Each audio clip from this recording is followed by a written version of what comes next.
Ma'am मेरा बच्चा तो 2 वर्ण भी याद नहीं कर पा रहा है और आप कह रहे हैं पूरी वर्णमाला याद करवाओ।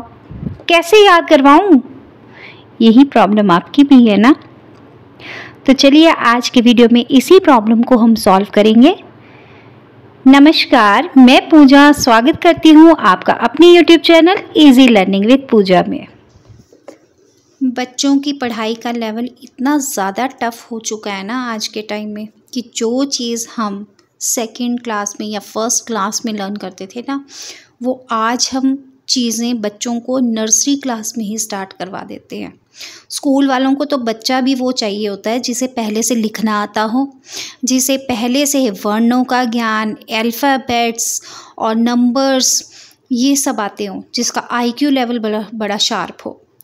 भले ही गवर्नमेंट ने इस चीज़ पर बैन लगा दिया है कि बच्चों का एंट्रेंस टेस्ट जो होगा ना 5th क्लास तक नहीं होगा, लेकिन फिर भी प्राइवेट स्कूल जो होते हैं ना, आज भी नर्सरी क्लास के एडमिशन के लिए बच्चों का टेस्ट लेते हैं कि उसे लिखना आता है या नहीं आता प्रॉपरली। आज के वीडियो में मैं आपके साथ यही प्रॉब्लम सॉल्व करूंगी कि आपको किस तरह से बच्चों को एडमिशन के लिए प्रिपेयर करना है। बच्चों को किसी भी नए वर्ड या वर्ण को सिखाने से पहले उसे इंट्रोड्यूस करवाना है।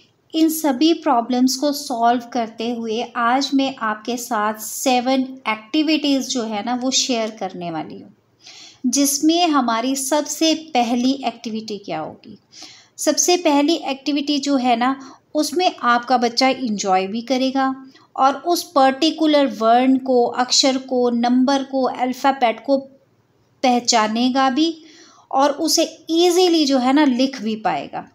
तो इसके लिए आपको करना क्या है, A4 शीट लीजिए और उसमें इस तरह से आप 1 डे पर सिंगल जो है ना चीज़ करवानी है, जो मैं आपको पिछले भी वीडियो में आपके साथ डिस्कस कर चुकी हूँ।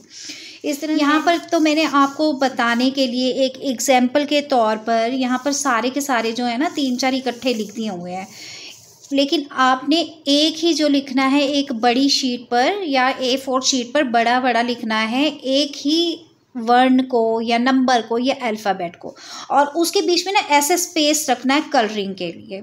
कलरिंग जो करनी है हमने शुरू में करनी है वो स्केच कलर से बिल्कुल नहीं करनी, पेंसिल कलर से बिल्कुल नहीं करनी है। हमें जो है ना उसमें क्रेयॉन कलर्स का यूज़ करना है। अब ये क्रेयॉन कलर्स भी कैसे होने चाहिए, उनका शेप कैसे होना चाहिए। पहले तो क्रेयॉन कलर्स ऐसे होने चाहिए जो आपके बच्चे के हाथों में पूरे फिट हो जाएं, बहुत ज़्यादा छोटे ना हो वो, ठीक है, और गोल ना हो। अगर वो पूरे तरह से उसकी जो शेप होगी ना राउंड होगी, तो उसके हाथों से वो जो कलर होगा ना वो स्लिप करेगा। इसीलिए आपको जो क्रेयॉन कलर्स यूज़ करने हैं वो इस तरह से कट्स वाले होने चाहिए, जो उसके हाथ में ना प्रॉपर फिट हो जाए और जो फिसले ना कलर करते हुए।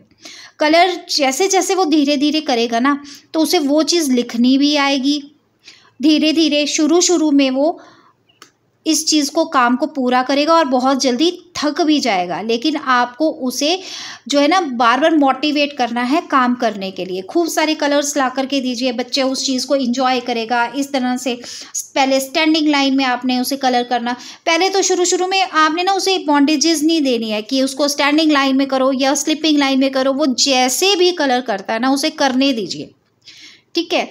उससे जो है ना उसके आगे के जितने भी फिंगर्स टिप्स होंगी ना वो उतनी ज़्यादा मजबूत होंगी। हम अपने खुद भी जब हम वर्कआउट करते हैं तो हमारी बॉडी में जिस भी चीज़ का हम वर्कआउट करते हैं ना वो उस बॉडी के पार्ट में हमें शुरू में पेन होता है। तो इसी तरह से बच्चों के हाथों में भी पेन होता है, उसके फिंगर्स में भी पेन होता है। तो कोशिश कीजिए कि जब आप बच्चे को लिखना सिखाते हैं तो उसके फिंगर्स के ऊपर हल्की हल्की जो है ना मसाज करनी शुरू कीजिए, ठीक है। मेरे हाथों में थोड़ी सी चोट लगी है तो प्लीज़ इसे इग्नोर करना। तो हमने इस तरह की जो है ना फर्स्ट जो मेरा स्टेप ये था कि बच्चों को इस तरह की वर्कशीट बनानी है आपने, जिसके ऊपर बच्चा खूब कलर करे और इंजॉय करे, ठीक है।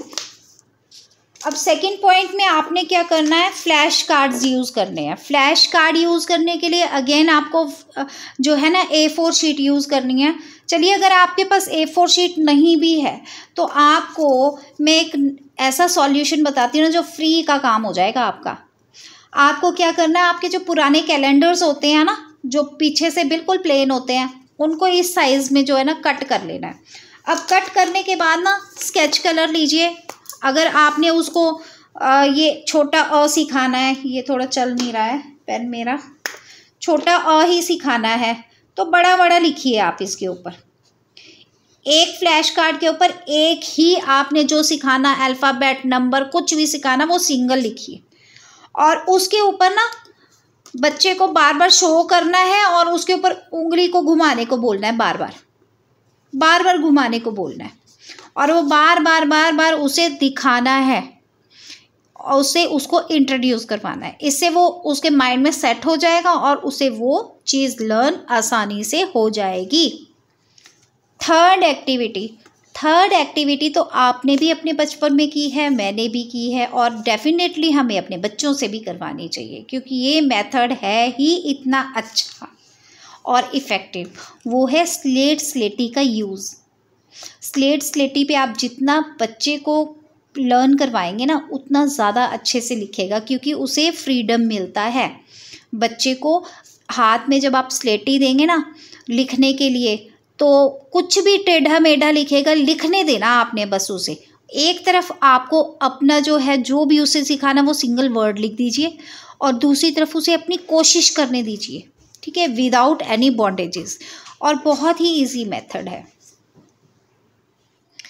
नेक्स्ट एक्टिविटी बहुत ही ज़्यादा इंटरेस्टिंग है और आपको भी ये एक्टिविटी करवाने में उतना ही मज़ा आएगा जितना मज़ा आपके बच्चे इस एक्टिविटी को करते हुए करेंगे, ठीक है। इसमें आपने करना क्या है, खाली कमरे में या बाहर कहीं पर भी अपने आंगन में एक बड़े बड़े अक्षरों में लिखना है।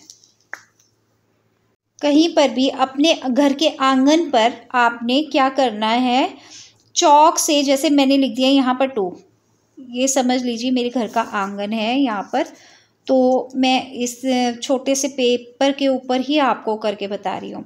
अब बच्चे को इस पॉइंट पे खड़ा कर दीजिए।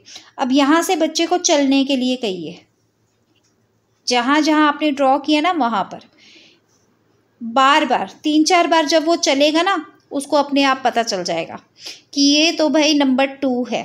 यही जो है ना मेथड आप कोई भी चीज़ सिखाने के लिए, जब आप बच्चे को लिखना सिखाते हैं या अक्षर की पहचान करना सिखाते हैं ना, तो वहाँ पर बहुत ही ज़्यादा इफ़ेक्टिव होती है।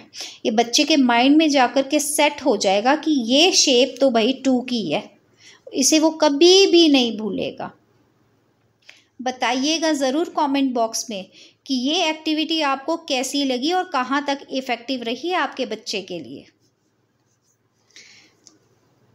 5th पॉइंट में मैं आपको सजेस्ट करना चाहूँगी, चाहे आपके बच्चे छोटे हैं चाहे बड़े हैं, आपके रूम में एक ग्रीन बोर्ड वाइट बोर्ड या ब्लैक बोर्ड का होना बहुत ही ज़्यादा ज़रूरी होता है। जब आपके बच्चे के आसपास ये जो है ना टीचिंग इक्विपमेंट्स रहेंगी, लर्निंग इक्विपमेंट्स रहेंगी, बच्चा उसी माहौल में जिएगा ना जब, तो ऑटोमेटिकली बच्चा उसकी तरफ जो है ना अट्रैक्ट होगा ही होगा। बच्चे को जब आप पढ़ाना चाहते हैं ना तो उसे वैसा ही उसके आसपास माहौल देना चाहिए आपको। 6th पॉइंट में क्या है, जब आप बच्चे को, जैसे ये मैंने यहाँ पर नंबर 2 बनाया है ना, नंबर, पहले तो आपको ना ये चीज़ अपने माइंड में रखनी होगी कि हमें जो है ना बच्चे को पहले सिंपल चीज़ें सिखानी है। जब वो सिंपल चीज़ें सीखेगा ना स्पेशली लिखने में, तो वो उसके बाद कॉम्प्लिकेट चीज़ें सीखेगा। एकदम से कॉम्प्लिकेट चीज़ नहीं सीखता बच्चा कभी भी, ठीक है। तो यहाँ मैं 2 का एग्जांपल ले रही हूँ। जब आप बच्चे को नंबर 2, आपने उसको फ्लैश कार्ड से ज़मीन के ऊपर लिख करके उसके ऊपर चलवा करके, है ना, उसके ऊपर बार बार उंगली घुमा करके इतना कुछ एक्टिविटीज़ करवा ली है ना, तो इसके बाद जब आप ये एक्टिविटी करवाएंगे ना तो बच्चे के माइंड में बिल्कुल पक्का हो जाएगा ये। मतलब आपको उसकी हथेली के ऊपर ये नंबर 2 ड्रॉ करवाना है इस तरह से, ठीक है।